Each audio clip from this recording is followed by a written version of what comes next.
Ak máš rodičov na dôchodku, toto musíš vedieť do marca 2026. Od roku 2025 už neexistuje klasický rodičovský dôchodok, namiesto toho môžeš v roku 2026 darovať rodičom 2% zo svojej zaplatenej dane.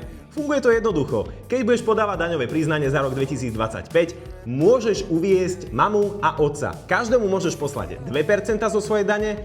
Pozor, nie z výplaty, ale zo zaplatenej dane. A ak to spravíš do konca marca 2026, peniaze by mali prísť rodičom do konca augusta. Ale nie každý má nárok. Rodič musí byť na starobnom dôchodku, a ak je na predčasnom alebo má iba vdovský dôchodok, peniaze nedostane. A ešte jedna vec, musí to byť aspoň 3 eurá. Ak je suma nižšia, tak nič nedostane. Takže ak máš rodičov na dôchodku, skontroluj si to. Môžeš im takto poslať peniaze bez toho, aby ťa to stálo čo i len 1 euro navyše. Ak ťa takéto finančné tipy bavia, určite nám hoď follow.